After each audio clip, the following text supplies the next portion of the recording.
everyone. Namaste. Yes, welcome to Lotus Flower Wellness Temple. And today we're going to be discussing right concentration. So I'm going to go ahead and get everybody started here.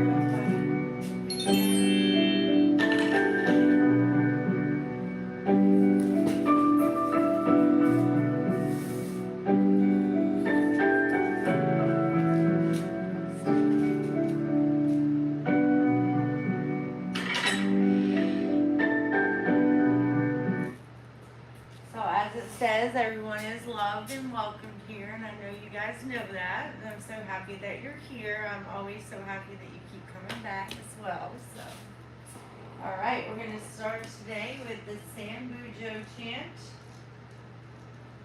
Oh, let me get y'all's copy.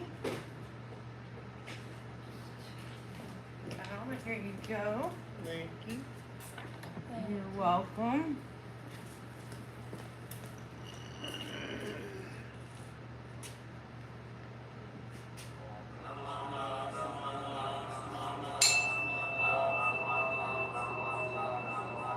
You could sing the whole thing with me, or you could chant just the second part. It's whatever you want. I know by now Quinn's getting probably pretty good at the whole thing, huh? Yeah.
Alright, so now's the time when we like to welcome the Buddhas. So on the bottom of the page, the first page that you have there, y'all are welcome to say it along with me. Okay, and I will tell you in the second line how you pronounce this specific Buddha's name is Sakyami. So I always get it a little twisted sometimes, so I figured I would try to help you out in advance. Okay, so are we ready? All right. We respectfully welcome Amida Buddha to our temple as we scatter flowers of joy. We respectfully welcome Sakyami Buddha to our temple as we scatter flowers of joy. We respectfully welcome the Buddhas of all times and places to our temple as we respectfully, I guess we're still respecting them as we scatter flowers of joy. Very well, thank you for joining in on that. And on the next page, we're going to do the 6 paramitas. All right, so starting with giving. May I be generous and helpful. Guidance. May I be guided by the Buddhist precepts. Tolerance. May I regard the mistakes of others with sympathy. Perseverance.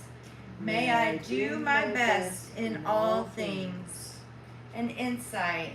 May I understand the meaning of Namu Amida Butsu. Awesome. And then we have the Bodhisattva vows, and we're just going to read the very first one there together. Beings are numberless. I vow to save them. Desires are inexhaustible. I vow to end them. Dharma gates are boundless. I vow to enter them. Buddha's way is unsurpassable. I vow to become it. Awesome.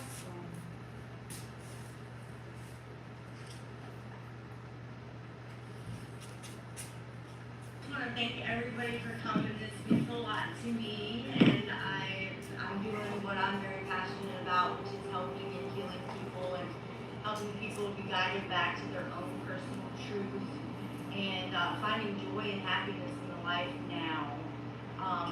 So there are ways of thinking and just really simple kind of aha moments when you realize those, you can start to make little shifts and changes that really do affect your life on a grand level. And so being aware of those really can give you a real good shot at having some happiness and really finding your soul's path and purpose here in this lifetime. And that's my passion and my joy is to help people reach that.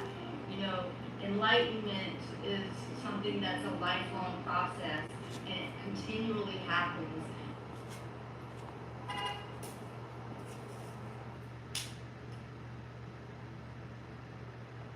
We're going to do a little smudging, clear the air, the energy for everyone.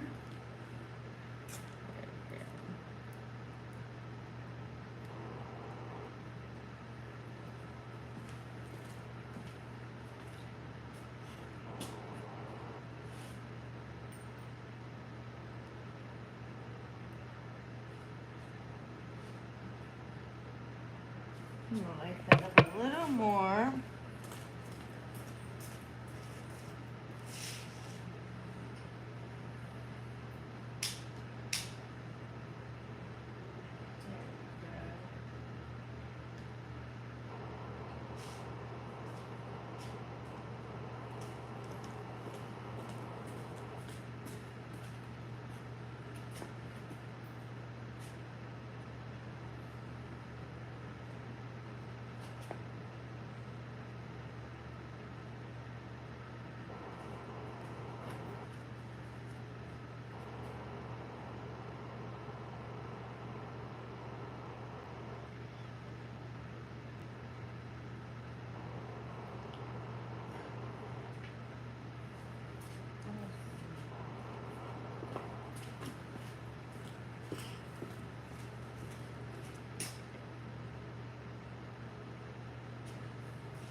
Alright, so today we are discussing the eighth wheel or the eighth spoke on the Noble Eightfold Path. At this point now we know that it is a wheel and each spoke represents a part of the path, something to integrate. And we do start with right view, so now we're at right concentration. So today we're going to get a little bit deeper into altogether, like, you know, we'll bring in some words that maybe you might not have heard yet. I know Quinn's quite familiar with them, and kind of breaking down the path a little bit into 3 different parts so we can understand it a little bit. And then we're going to do some breath work and meditation, longer guided meditation and everything that's focused on right concentration. So I'm just going to pull my seat up here.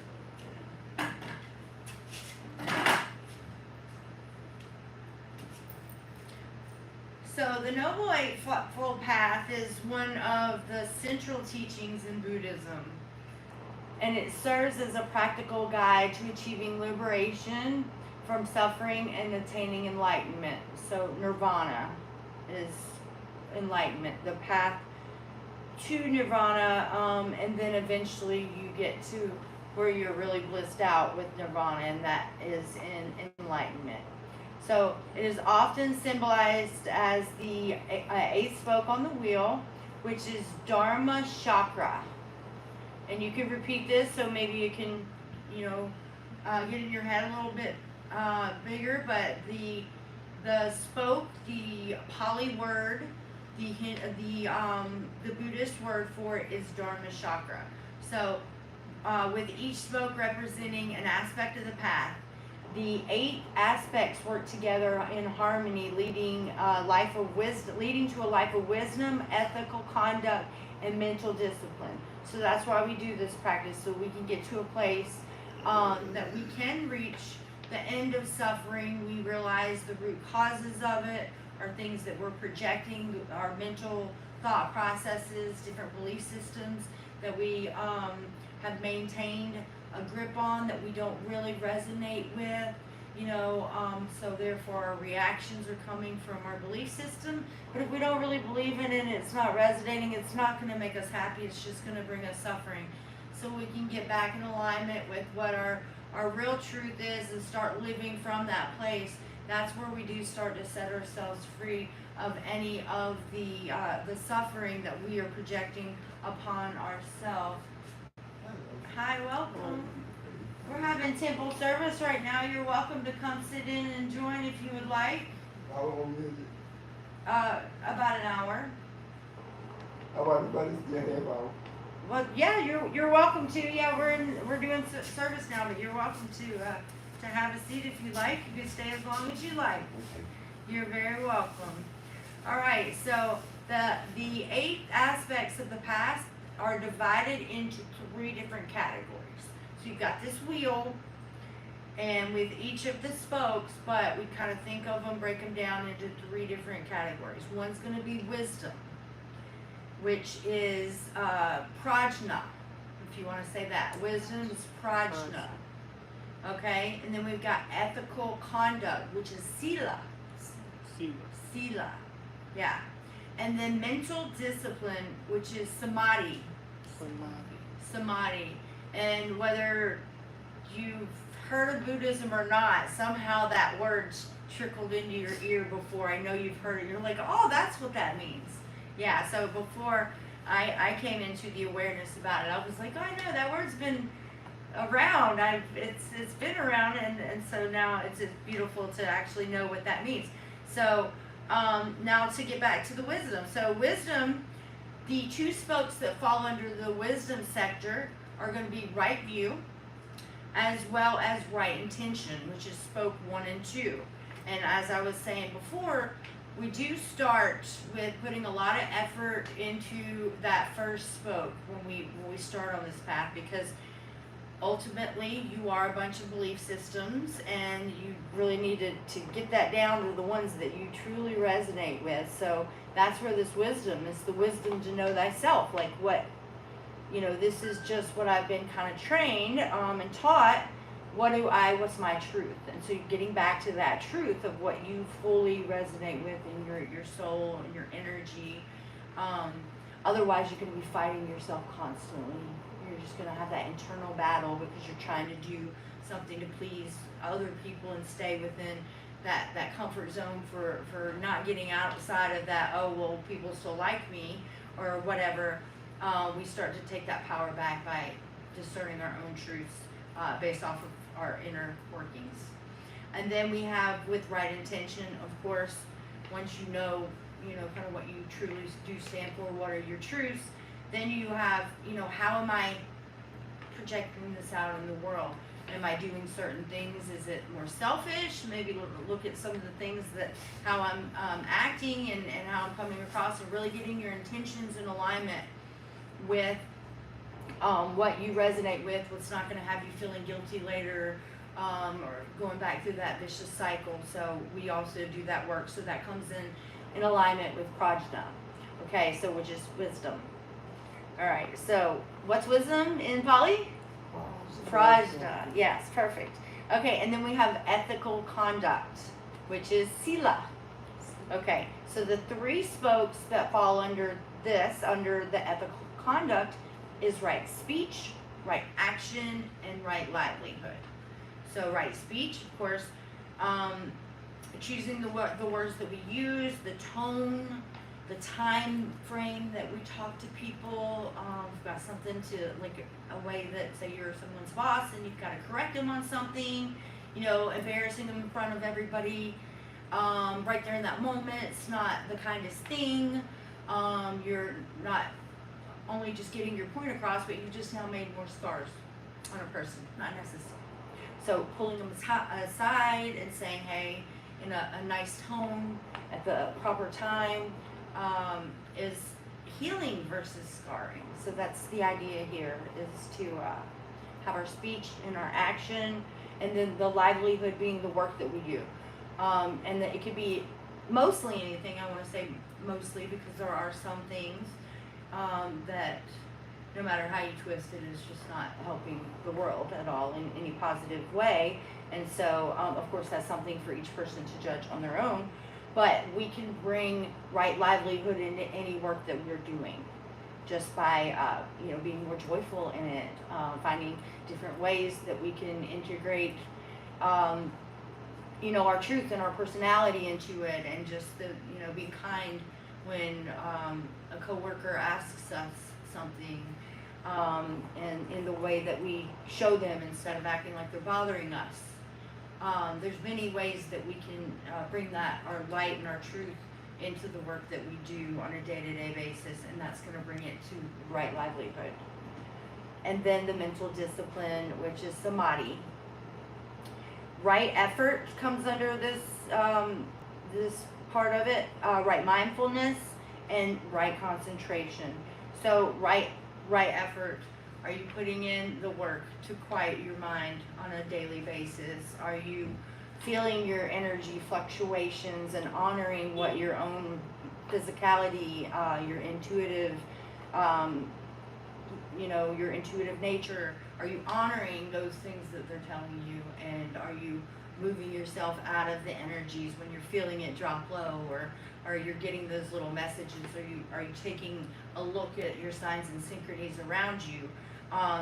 And so the more that we discipline ourselves in a way, by just as much as like we brush our teeth and we sleep at night, we have to care for ourselves, and that's also true with the work that we're doing here for this path. So you do have to dedicate time and effort to make sure that you are rejuvenating yourself energetically on a regular. And so if it takes setting yourself an alarm on your phone every day, like we get pretty good. We know when we need to shower. We know when we need to brush our teeth. We're pretty good at that, right? So after a while of being a little determined to start a routine that's going to replace a lot of negative stuff, that's going to not bring you up and not raise your vibration and not help you out in your path, now we're replacing that with scheduling some self-love for our energy and our light and our path. Right mindfulness, catching those things when thoughts come up, different things. They're messengers, yes.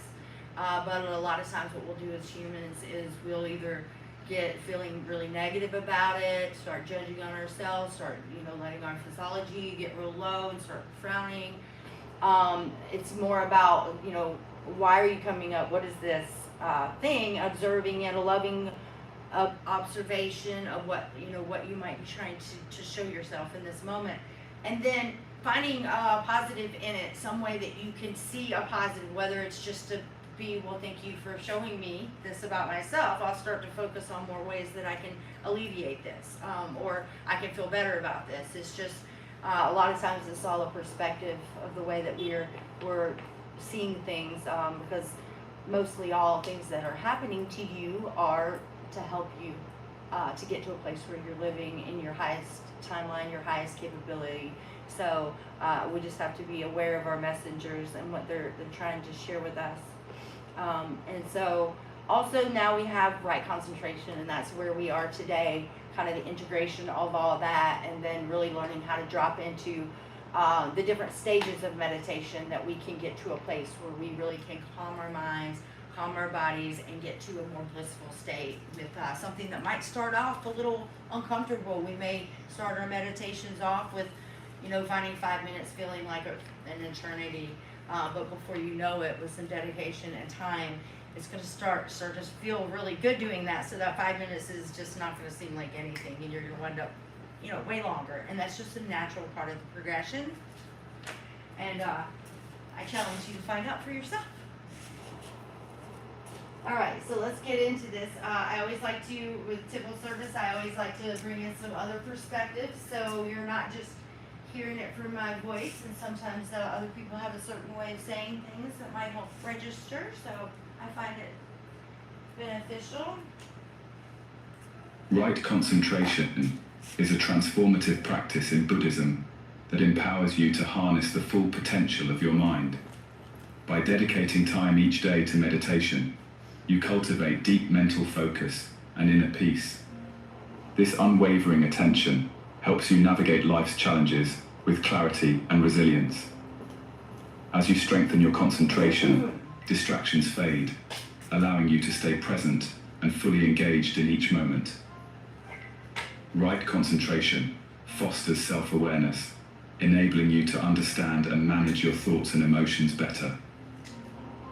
This practice not only reduces stress, but also enhances your ability to achieve your goals with determination.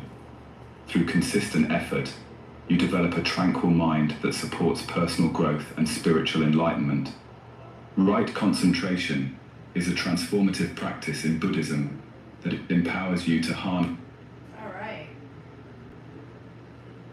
Begin.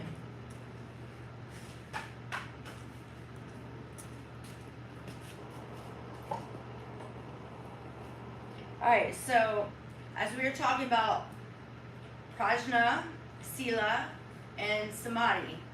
So each of these aspects are interconnected and mutually supportive for forming the complete framework of the path for your spiritual practice. So today we're focusing more on the right concentration aspect, which is accumulation of the mental category, but we also explore how it integrates with the other 7 aspects, which is just kind of building them together. So right concentration is sama samadhi.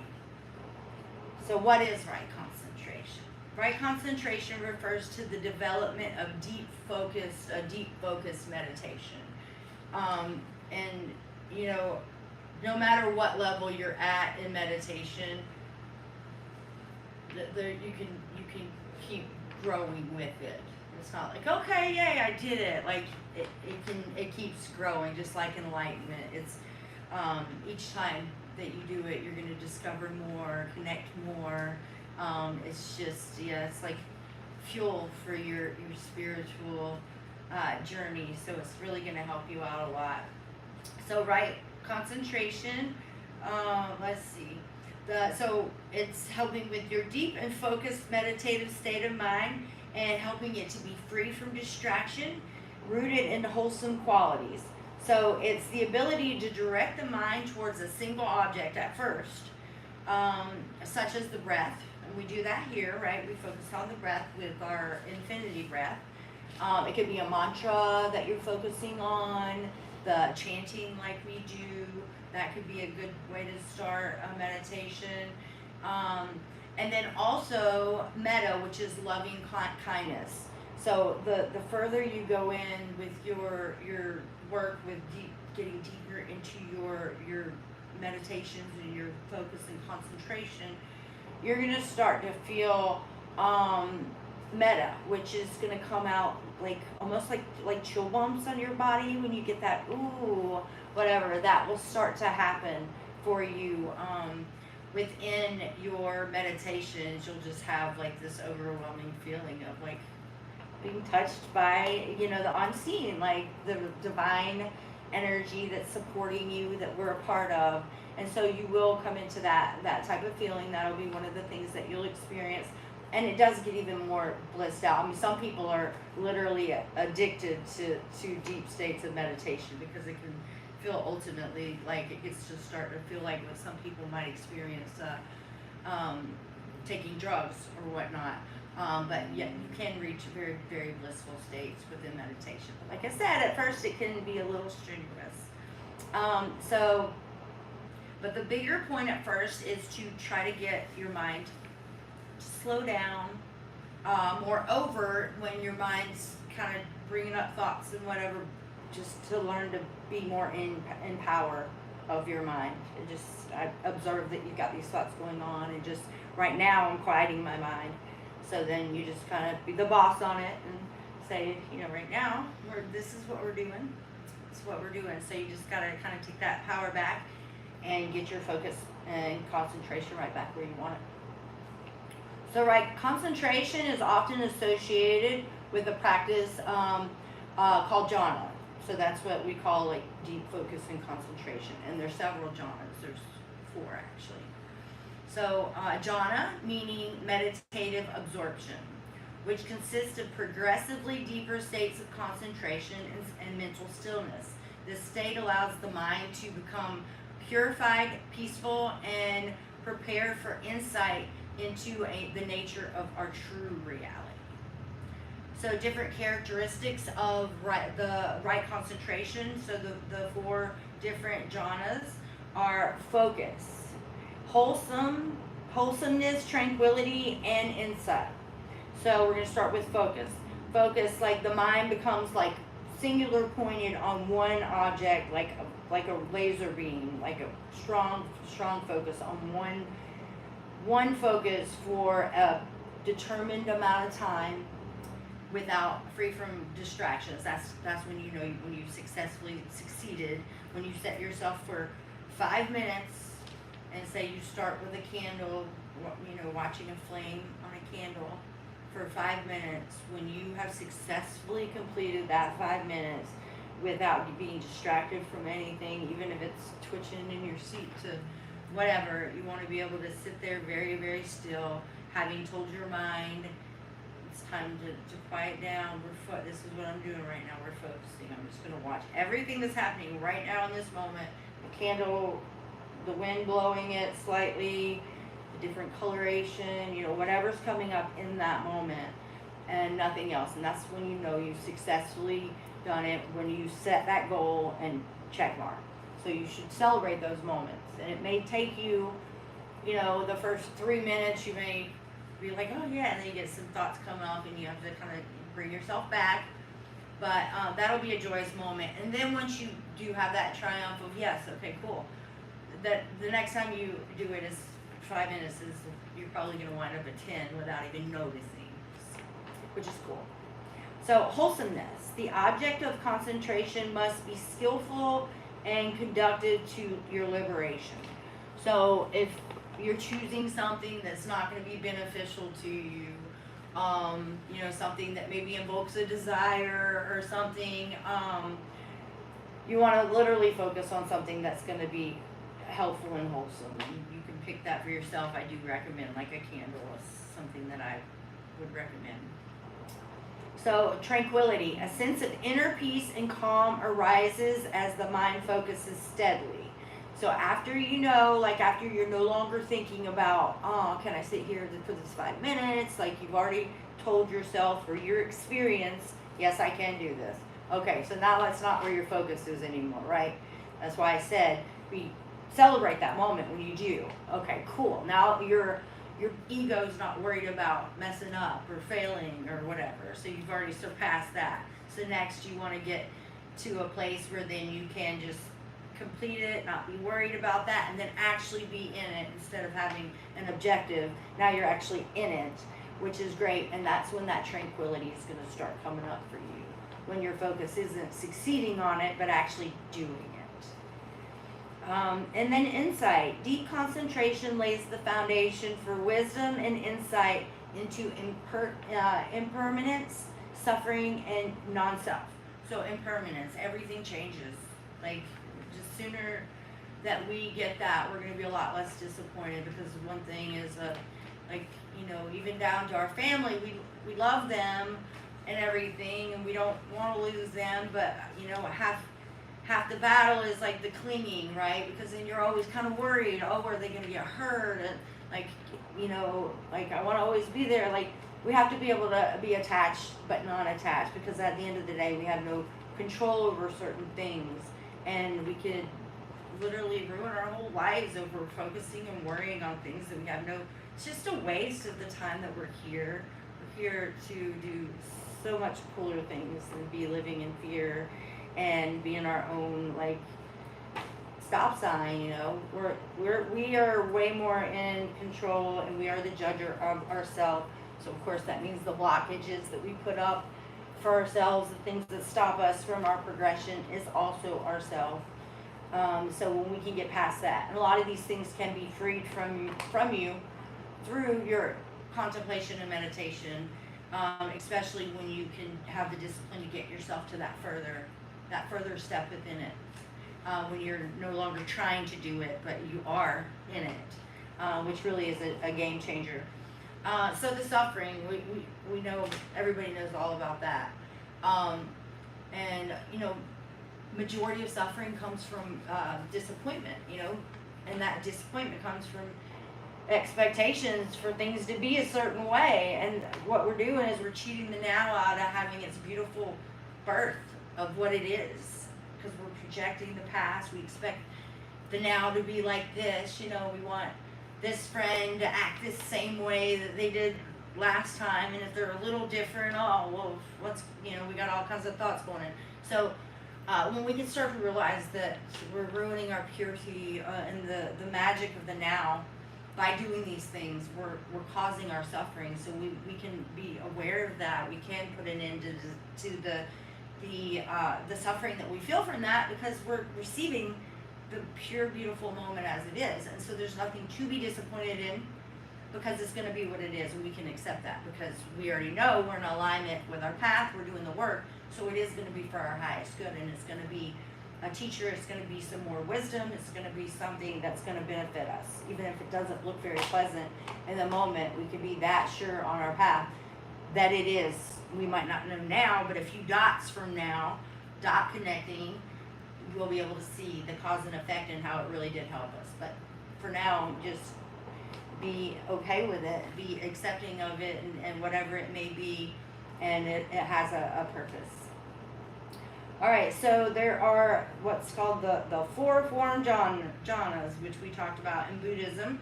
So they refer to the four progressively deeper states of meditative absorption, characterized by the increasing concentration and equanimity, often described as the first jhana, second jhana, third jhana, and fourth jhana.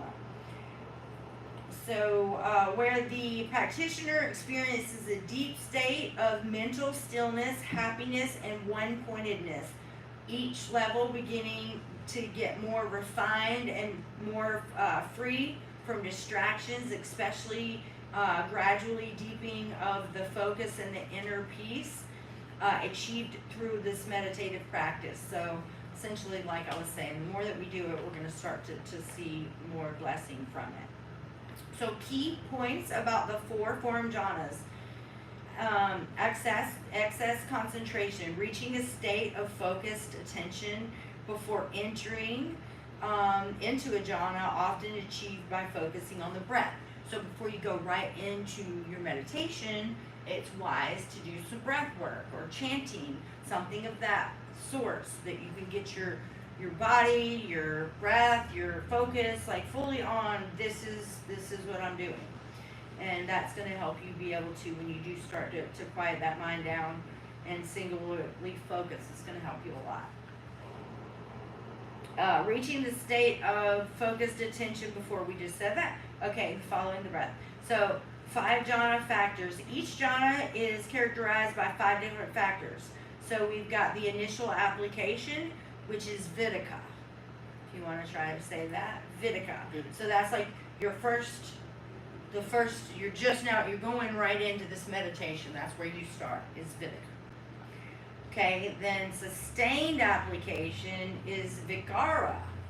So once you're able to hold that concentration. So vidika would be what I said, when you find yourself at 3 minutes and you're like, oh shoot, I just found myself somewhere else. Oh, let me pull myself back. And when you progress further, that's when you're going to be in vikara. And then you have joy, which would come after vikara, which is piti, P-I-T-I. And then you have happiness, which is sukha. And then the one-pointedness, which is ekata. And so that's the progression of the states. So I guess when I say it like that too with the states, it does make you think, okay, cool, like if I push myself a little bit, yeah, I got distracted, I found myself doing this, maybe not try again tomorrow, maybe get right back on it, because like once you do progress to the different states, you're going to be able to know, you're going to know you're there. You're going to feel that sense of, yay, and now you're focused now on that next one. So naturally, if you'll listen to your body and trust your inner workings, how you're feeling, your intuition, you're going to progress through it, and you're going to know where you are on a different level. You expect to know it here, but if you can understand that this has a way better brain for this type of work, right? So just go with what you're feeling, and trust that you know. We are thinking, oh, how could I know this? Like, just don't let all that stuff get on you.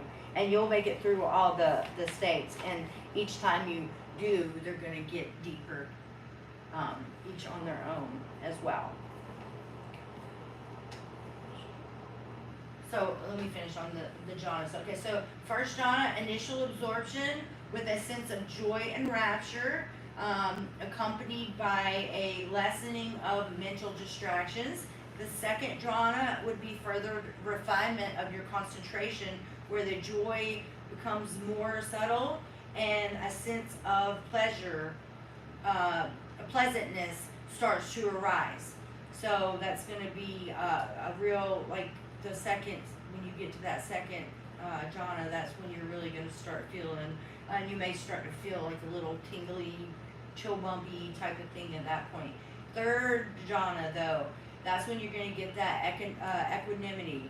That's where you're just going to start to feel like your balance, your connection to everything around you. You're going to start to feel more like energy than a physical body. You're going to start to be more aware of all the air and the things around you in an energy type of way. You're going to realize that you are connecting to all that. You are connected.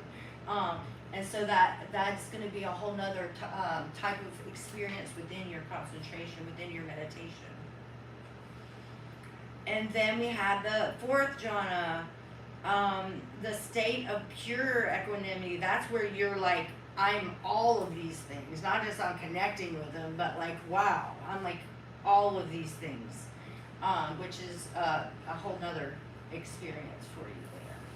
So that's when you're completely in the absorption of it, and which will you'll be completely free from any distractions, because you'll be all of those things. Like, so you're not going to even see it as a distraction, because you're going to be connecting with everything in such a level that it's all gonna come into play. Alright, so I got this video here too.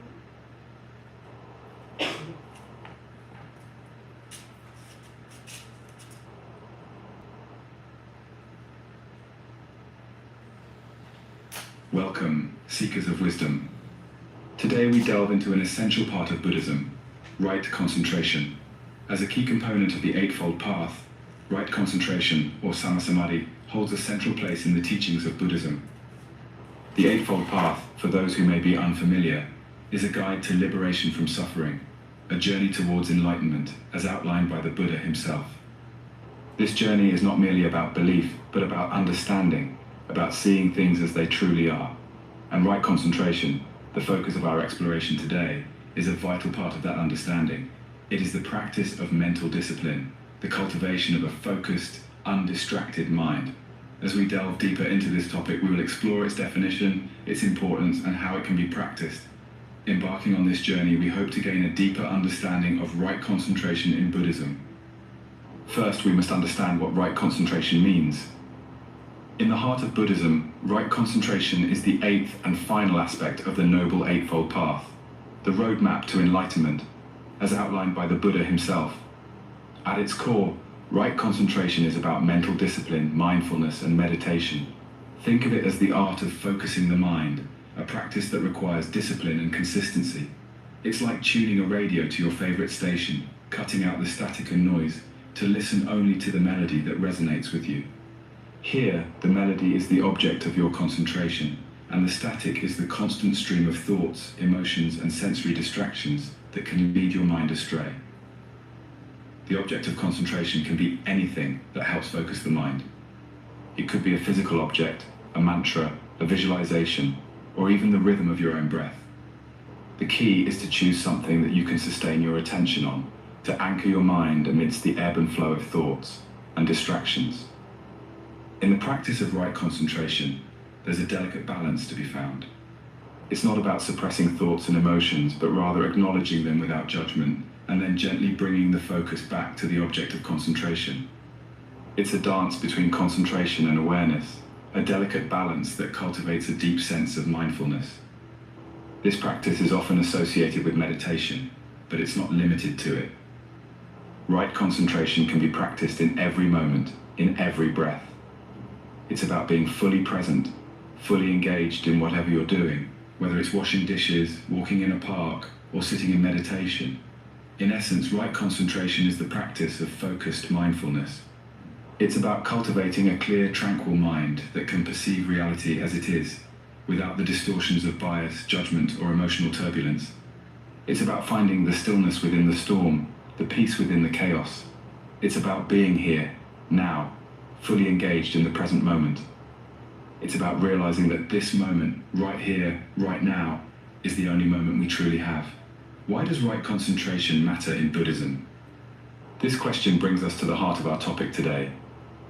Right concentration, or Sammasamadhi, is not just a solitary aspect of the Buddhist practice. It's the glue that binds the Eightfold Path together, serving as a bridge between wisdom and ethical conduct. It's a crucial ingredient in the recipe for enlightenment.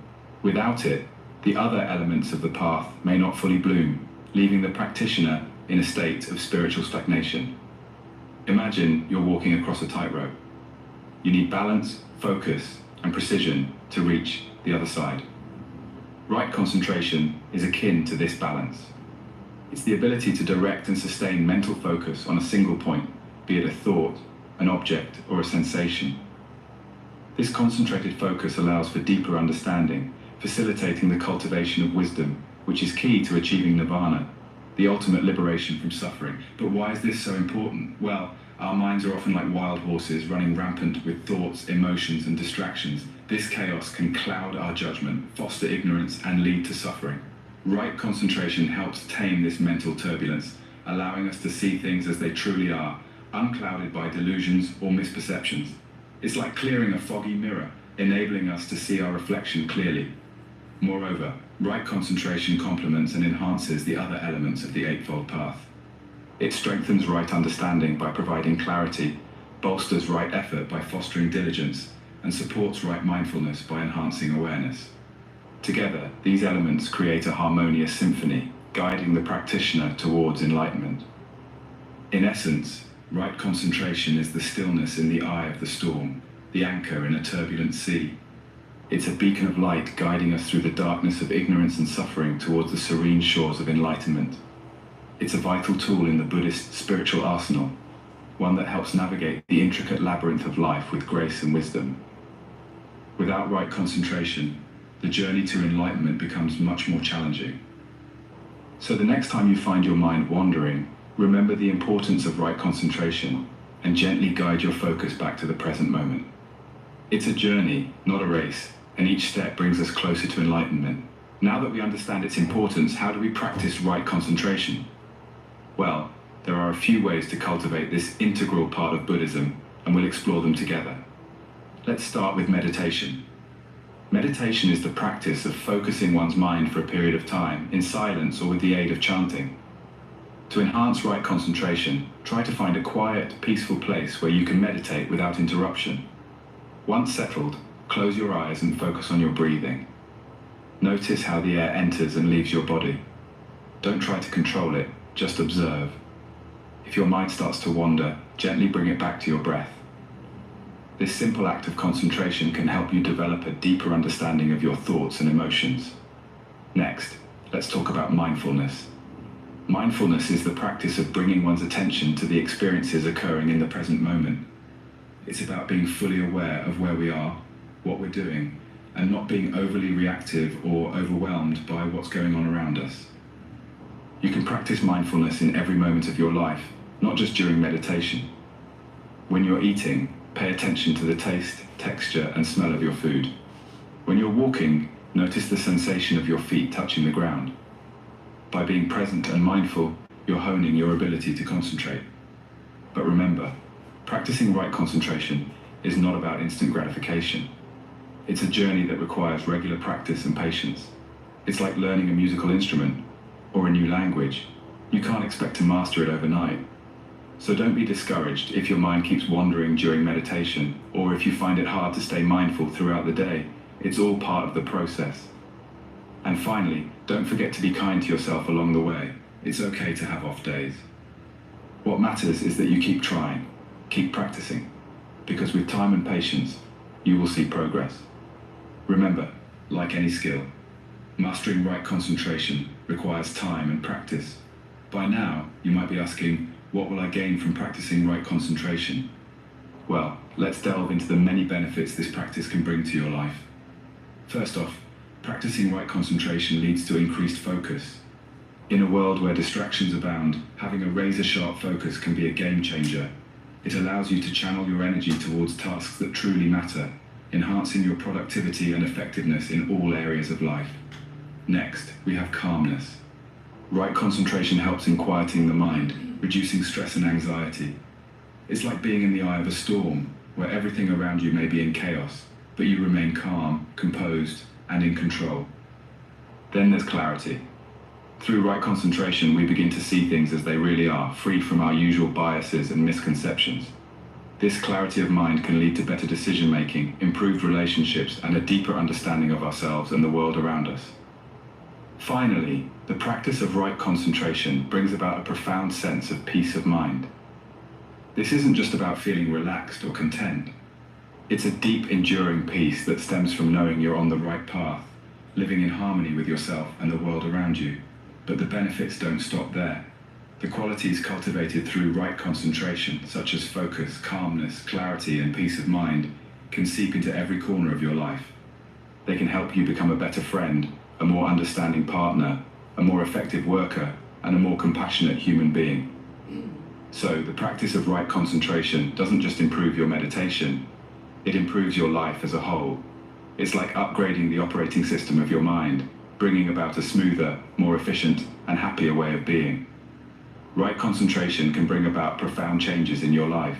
Right concentration is an integral part of the Buddhist journey towards enlightenment. It's the flashlight illuminating our spiritual path, guiding us to a state of blissful tranquility. We've journeyed together, exploring its definition, a mental discipline, honing our focus, aligning mind, body, and spirit. We've seen how crucial it is, a cornerstone of the Noble Eightfold Path, vital for spiritual growth and personal development. The practice, as we've discovered, isn't always easy, but it's rewarding. It's about meditating with intention, focusing on the breath, on the present, eliminating distractions. And the benefits? They're profound. A clear mind, a tranquil spirit, and a deep connection to our inner selves.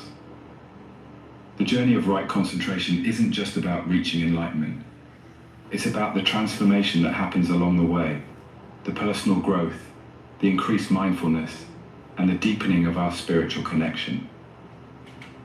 Thank you for joining us on this journey of understanding right concentration in Buddhism. May your path to enlightenment be clear and peaceful. Awesome.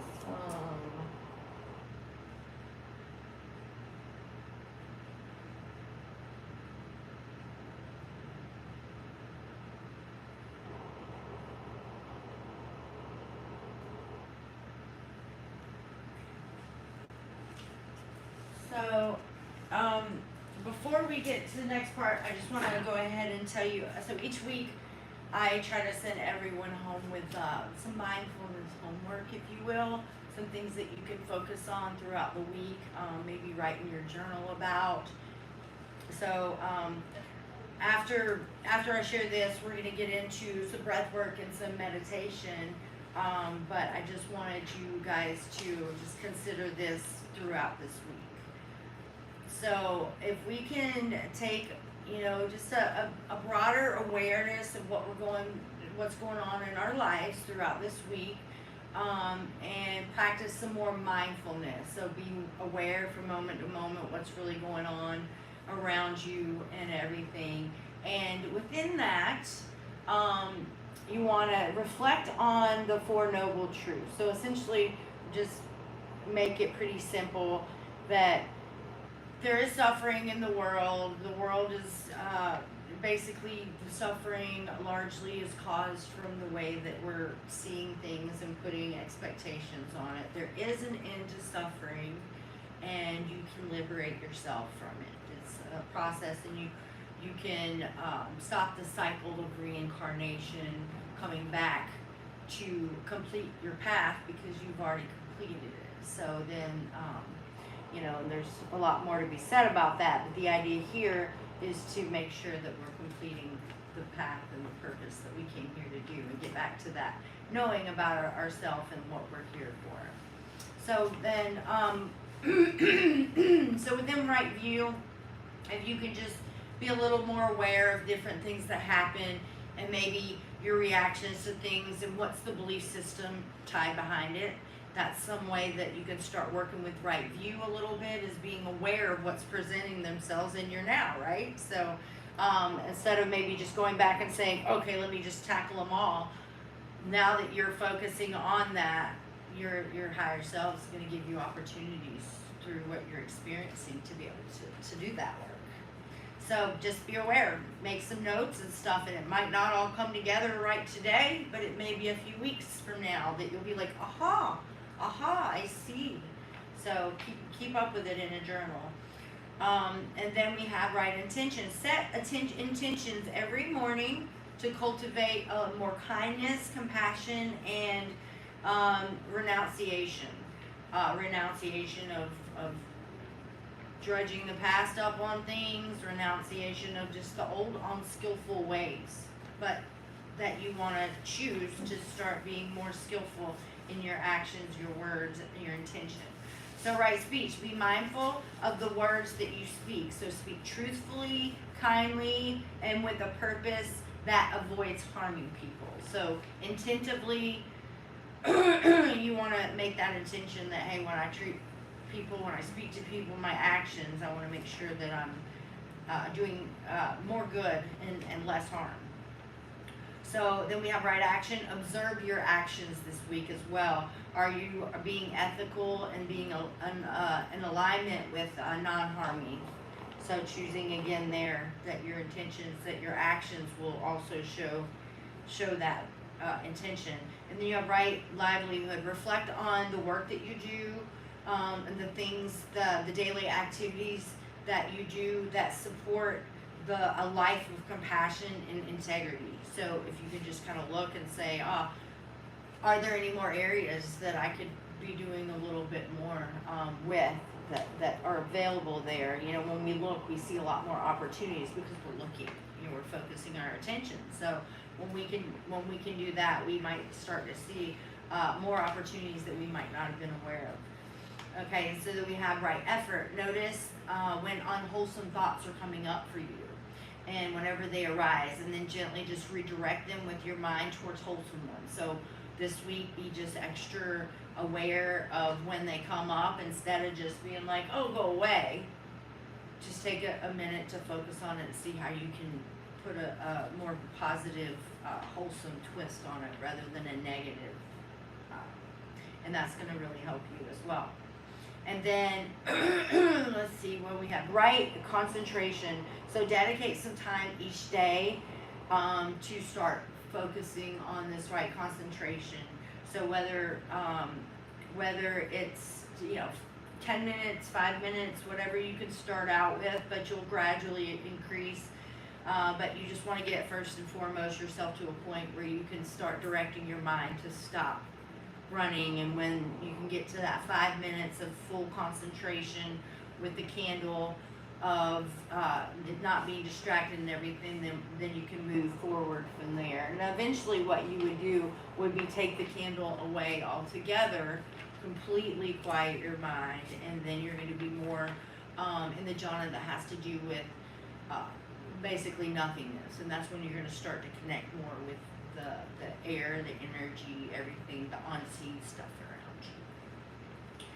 So, all right. So keep up with it in your journal. Any thoughts, even if you just write a word or two down or whatever, you might be fascinated by when you go back and look at the words that you wrote. You might be like, okay, starting to see. But we'll start to, as we do this work, we're going to start to be able to put our puzzle pieces back together. I say putting Humpty Dumpty back together again. Right? All right, so, all right, with that being said, then we're going to go ahead and get into our breath work and then the meditation. I got to go. All right. It's been a pleasure. Yes, it was very nice for you to come in. Feel free to sign in here if you will, just so we know you came, and if you want to give us an email or anything like that.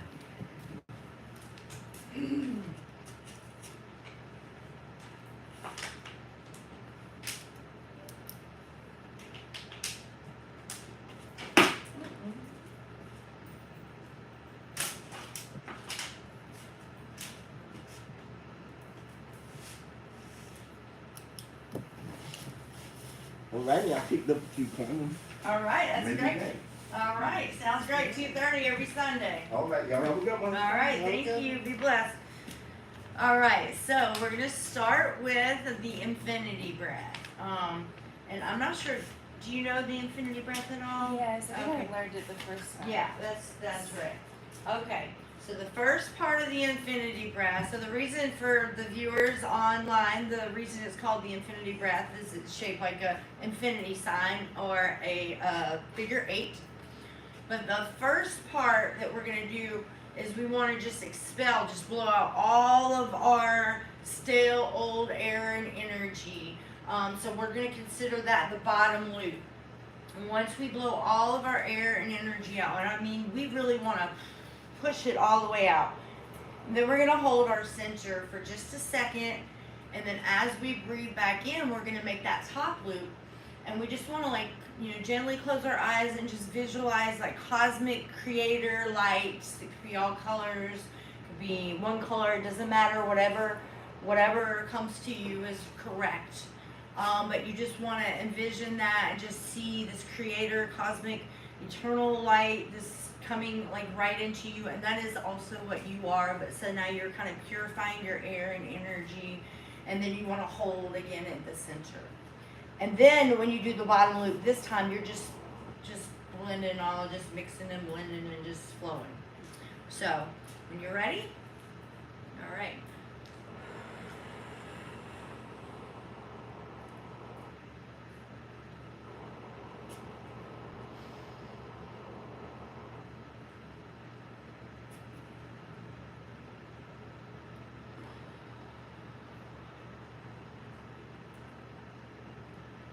each person's going to be at a different part of their flow. It's all good. Just do your thing.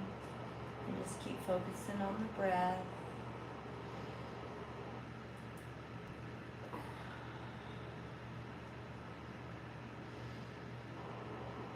Alright, so I'm going to continue on with the meditation. So let's begin, and just make sure you're in a comfortable position, that you're not going to want to shift around too much. You can sit up kind of straight and straighten your back out a little bit. That's going to help your energy flow a little bit more. Alright, so we've just started by taking our deep breaths, and now we're following our breaths a little bit. Okay, now just continue to bring your awareness to your breath, and simply notice the sensation of the air entering and leaving your body. You can feel the coolness as you inhale and the warmth as you exhale. And there is no need to control your breath at all. Just observe its natural flow. Now you're just in your flow, inhaling and exhaling, in and out. Each breath is an anchor, keeping you grounded in the present moment, helping your mind to follow the rhythm of the breath gently without any effort. As we focus on right concentration, imagine this practice as a way to sharpen your mind like a blade being carefully honed. Right concentration is about cultivating a deep, focused attention, an ability to stay present and clear amidst the distractions of life. Just keep flowing that breath. It's not a forceful concentration, but one that arises naturally when we cultivate mindness and presence. Let your mind settle now, letting go of any urge to chase any thoughts or daydreams. If a thought arises, notice it without any judgment, and then gently just return back to focusing on your breath. It's so natural for these thoughts to come and go, just like clouds passing through the sky. We do not chase them, nor do we push them away. We just simply observe and then return back to our center. Imagine your mind as a calm, still pond. The surface of water is perfectly smooth, and beneath it the water is clear and deep. When we practice right concentration, we let go of the ripples of distraction, allowing the surface of our mind to become very still and peaceful. Each breath being more stillness and more clarity. Feel the calmness of this image begin to settle into your mind, like the stillness of the pond gently taking root within you. With each inhale, you draw in a sense of calm and clarity. With each exhale, you let go of the distractions, the thoughts, and the restlessness. Your concentration deepens naturally, and you are not forcing it. It is just arising as you become more attuned to the present moment, as you surrender to the rhythm of your breath. Now take a moment to feel gratitude for the ability to begin this laser-like sharp focus, the capacity to direct your mind. Just as a flower blossoms when the right conditions are met, your concentration grows as you cultivate mindfulness and patience.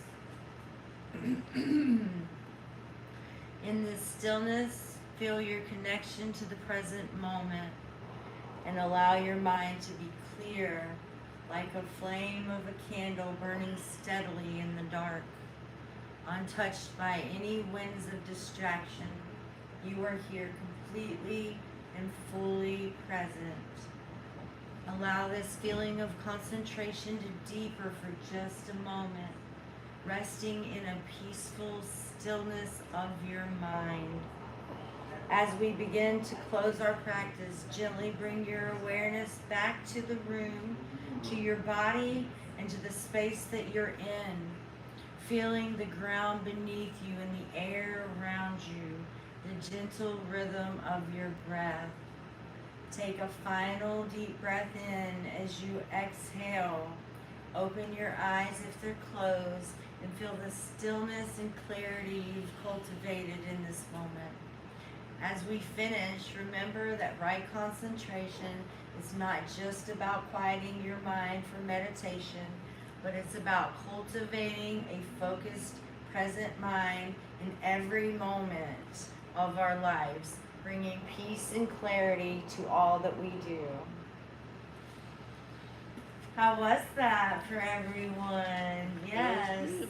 Awesome.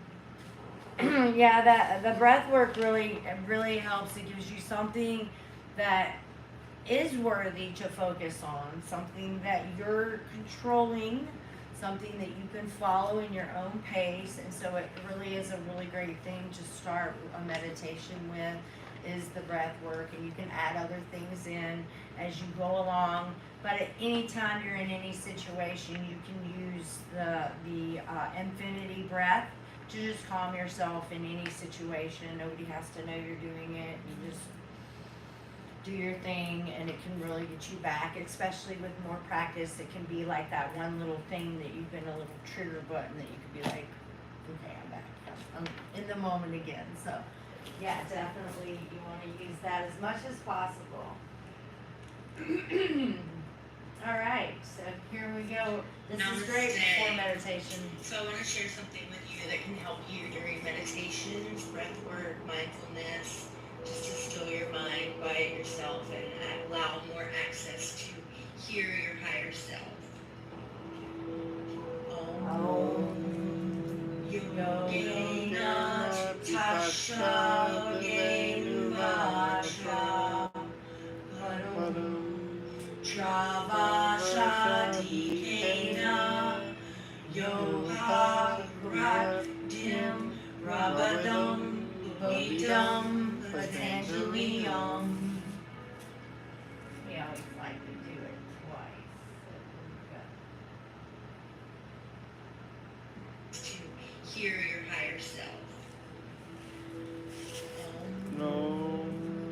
Yogena Tasha Genuvacha Vadam Travasha Dikena Yoparadim Rabadam Idam Patanjaliyam.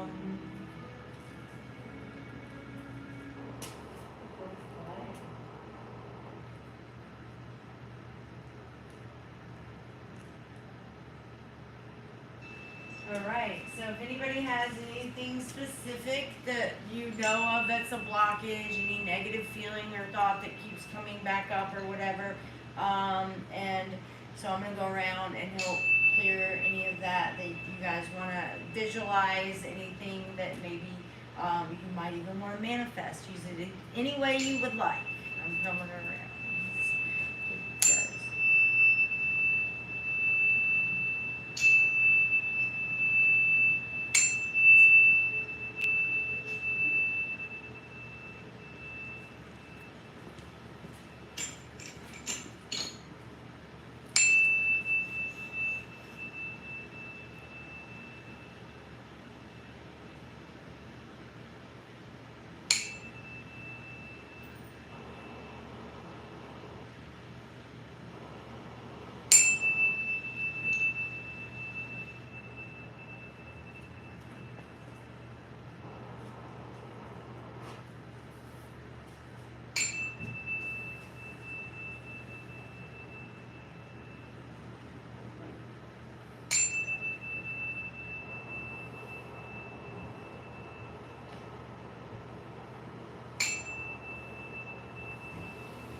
good. If you want to attract more good into your life, you need to adopt an attitude of gratitude. One of the good things about developing the habit of being grateful is that you will naturally begin to feel more joyful and less concerned about what you haven't got. Alright, another good example of Contemplate this for a while today and see how it Putting might your help you attention in your life. on another aspect Join the family of by something joining and the the channel. power that has. And when please you- like and share so we can share divine Reiki healing of the mind with others. brings us more Namaste. things in alignment with what we're choosing to focus our attention on. That's the creator part of us. Like, we're thinking these thoughts. We're creating that draw to those type of things. So when we stop focusing on the negative aspects as much and start to focus on the positive things, that's aligning us with drawing more of that in. So remember that, because it's super powerful, and this is the power that we hold. So if you want to see less negative stuff coming into your reality, stop focusing on it. Yeah. All right. Awesome. One more little video here, and we will.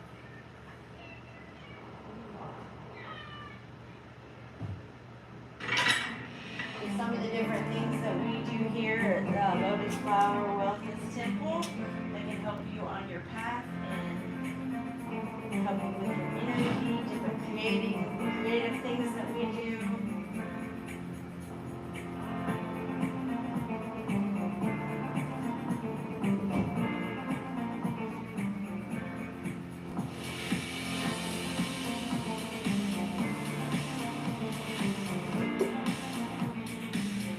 You guys need to add the crystal essential oil sauna on there too, right? Yep.